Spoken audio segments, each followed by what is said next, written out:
صباح الخير بتوقيتي، انا هدى. والنهارده يا جماعه هنخطط مع بعض للسنه الجديده. انا بجد حاسه انا مبسوطه قوي. انا مش عارفه الشمس عامله كده ليه، بس شكلها حلو. عادي هنكمل، هنعمل نفسنا مش واخدين بالنا. خطوات علشان نخطط للسنه الجديده هما 3 خطوات.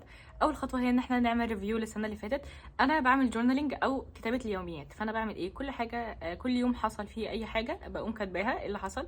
بس حتى لو انتوا ما بتكتبوش كل يوم بيحصل ايه، وتقدروا ان انتوا تقراوها تاني وتشوفوا الحاجات اللي حصلت في السنه، ففي حاجات بتكون باينه ان دي تغيرات قويه حصلت في السنه. مثلا انا دخلت جامعه، ممكن حد تاني سافر، ممكن حد تاني عمل حاجة قوية فيكتبها ان يعني دي تلخيص السنة بتاعته. الحاجات الكويسة حصلت كذا كذا كذا، الحاجات اللي مش كويسة حصلت كذا كذا. بصراحة انا بحب برضو اكتب الحاجات اللي مش كويسة، عشان بحب على طول افكر نفسي ان الدنيا مش على طول بتمشي زي ما احنا عايزين، وان زي ما بيحصل حاجات كويسة بيحصل حاجات مش كويسة، وان دي الدنيا، احنا مش عايشين في الجنة عشان كل حاجة حلوة تكون حاصلة لينا. تاني حاجة هي ان احنا نشوف اهداف السنة اللي فاتت. بالنسبه يا جماعه لاهداف السنه اللي فاتت بالنسبه لي، فانا السنه اللي فاتت ما كتبتش اهداف قابله للتنفيذ في السنه على قد ما كتبت اهداف للعمر كله. لو انا عايزه في حياتي كلها اعمل كذا وكذا وكذا وكذا، عشان السنه اللي فاتت انا كنت في ثانويه عامه، فانا كنت مدركه جدا ان انا مش هعمل حاجه في حياتي السنه دي، انا هقعد اذاكر بس. كمان يا جماعه كنت قرات في كتاب اسمه اتوميك هابتس او العادات الذريه. الكتاب ده تحفه جدا، اقراه بجد رائع. كنت قرات ان هو يعني بيفضل ان احنا نحط سيستمز بدل جولز.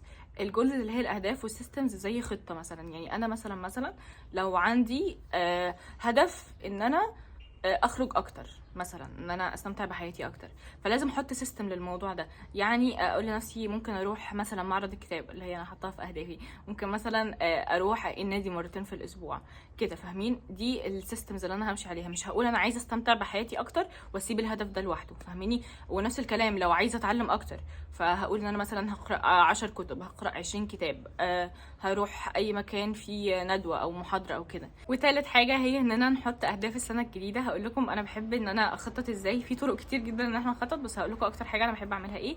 اكتر حاجه بحب اعملها هي ان انا اقسم جوانب حياتي، وكل جانب احط له اهداف معينه. جوانب الحياه هي ايه؟ هي الجانب الديني، الجسدي، النفسي، الاجتماعي، الثقافي. لو نسيت اي جانب في النص فهنعمل نفسنا مش واخدين بالنا ولا كانه موجود اوكي، او هفتكره بعدين، يعني مش مشكله. المهم، فانا بحب ان انا اقسم الجوانب دي. مثلا انا عايزه الجانب الاجتماعي، فانا عايزه بقى في الجانب الاجتماعي اعمل ايه؟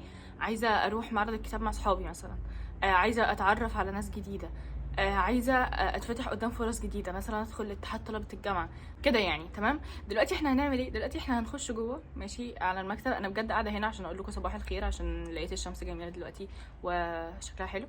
فهنخش جوه وهنعمل ايه؟ هنبدا باول حاجه، وهي ان انا اعمل ريفيو للسنه. الجورنال بتاعت السنه دي او مذكراتي السنه دي هي اكتر مذكرات انا بتجنبها وبتجنب ان انا اقراها، لان السنه دي حصل مواقف كتير جدا كان صعب قوي بالنسبه لي ان انا افضل كويسه وافضل متفائله وعندي صبر ورضا، بس قدرت اعملها. ودلوقتي انا الحمد لله مبسوطه فعلا ان انا قدرت اعمل كده. يعني بجد يا جماعه الوقت كان هيعدي وعادي، كنت هبقى مبسوطه برضو، هوصل للمكان اللي انا فيه كنت هبقى مبسوطه برضو فيه.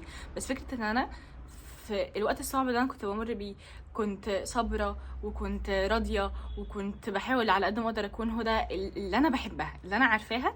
فدي بجد اكتر حاجه انا مبسوطه منها. نفسي لو ارجع كده لهدى من كام شهر واقول لها حبيبتي انت هتكوني في مكان رائع ربنا اختارهولك، وهتكوني مبسوطه جدا جدا جدا، وهتكوني زي ما انتي، وكل حاجه هتكون زي الفل.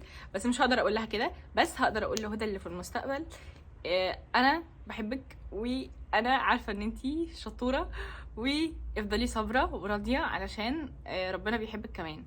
بجد حاسه مبسوطه قوي ان انا قلت لنفسي كده. ممكن انتوا كمان تكتبوا مثلا رساله لنفسكم. انا بكتب رساله لنفسي كل سنه في عيد ميلادي، او ان انتم تصوروا فيديو وتعينوه على تليفونكم، شوفوه بقى لما تكبروا شويه او لما تمروا من صعاب. بس كده يا جماعه، انا هقوم دلوقتي. انا دي تالت مره اقول ان انا هقوم وما بقومش، فانا هقوم بجد. يلا بينا. اهلا من تاني يا جماعه، دخلنا جوه اخيرا والجورنال اهي.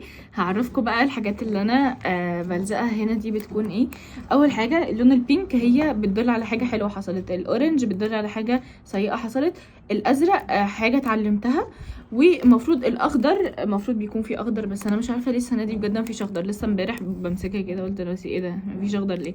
الاخضر حاجه عايزه اعملها اوكي، بس انا متاكده ان انا كتبت في النص حاجات عايزه اعملها ونسيت اعلق الاخضر. مش همسك الجورنال دي كلها من اولها لاخرها واقراها، انا بس ممكن افتح الحاجات الحلوه اوكي، وافتح الحاجات اللي كانت مش احلى حاجه، وافتح الحاجات اللي انا اتعلمتها.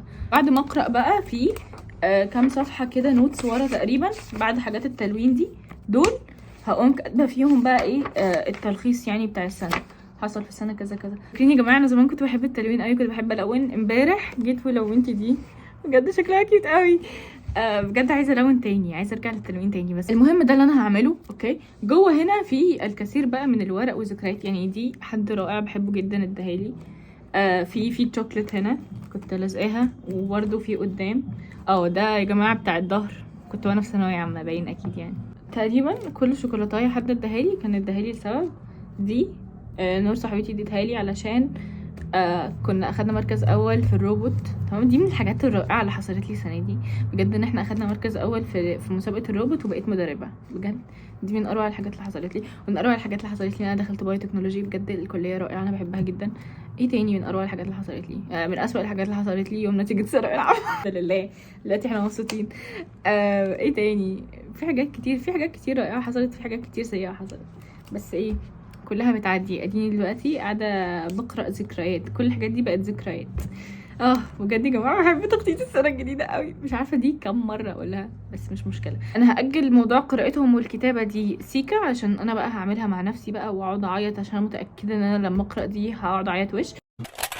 تقريبا دي اخر حاجه عايزه اقولها لكم في فيديو النهارده، هي افكار لاهدافكم في السنه الجديده. هي شويه حاجات من اهدافي بس ايه ممكن تحطوها عندكم انتوا كمان تمام. هي الاهداف بتختلف من شخص لشخص، بس دي حاجات عامه اعتقد ان كلنا بنكون عايزين نعملها في اي سنه جديده. اول جانب هتكلم عنه هو الجانب الديني. طبعا انا كاتبه ان انا عايزه اتعلم عن ديني اكتر تمام. لو انتم ما تعرفوش يا جماعه فانا بسمع بودكاست سيره، حد رائع قال لي عليه بجد ربنا يجازيه كل خير، وانا بقول لكم عليه على طول ان انتم تسمعوه عشان بجد هو جميل جدا جدا جدا. بودكاست السيره ده يا جماعه بجد انتم مش متخيلين غير في نظرتي بقى عن السيره ازاي. كان اول مره اسمع سيره في حياتي على فكره، عمري ما قرات عن السيره مثلا. كنت عارفه شويه قصص اللي هي القصص اللي الاطفال كلنا عارفينها، عارفين سيدنا عمر بن الخطاب، سيدنا ابو بكر، الحاجات دي كلها. انما بقى الغزوات والدعوه الاسلاميه فعلا حاجات جامده جدا يا جماعه بجد، حاجات جميله جدا. المهم هسيب لكم بودكاست السيره في الديسكربشن بوكس عشان لو عايزين تسمعوا انتوا كمان.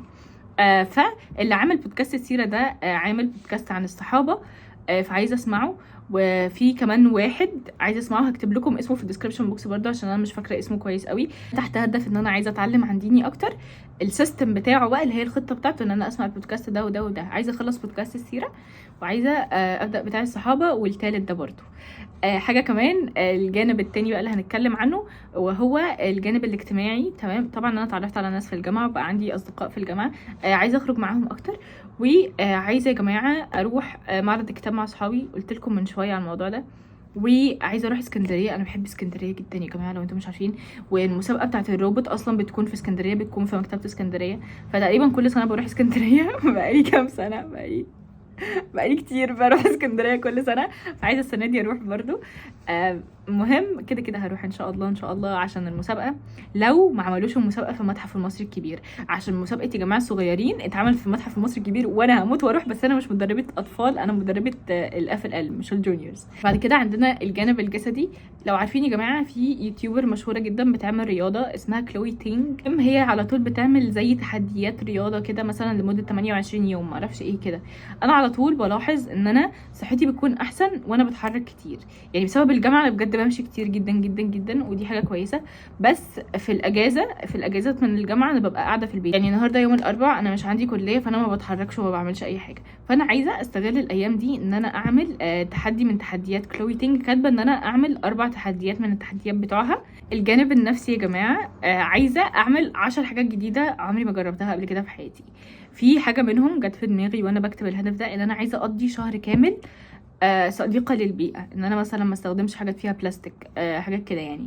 بجد عايزة اظبط الموضوع ده في دماغي، هيكون سكر قوي وهحب ان انا اعمله. المهم 10 حاجات ايه اعملهم جداد في حياتي. انا لسه ما اعرفش ال10 حاجات ايه، هبقى اكتبهم يعني بعدين، ولو في افكار هحب اشاركها معاكم طبعا هقول لكم يعني. بس كده اعتقد ان ده كده خلاص فيديو النهارده. اتمنى يكون عجبكم، واتمنى اكون اديتكم شوية افكار كده لتخطيط السنة. وبس، يلا سلام.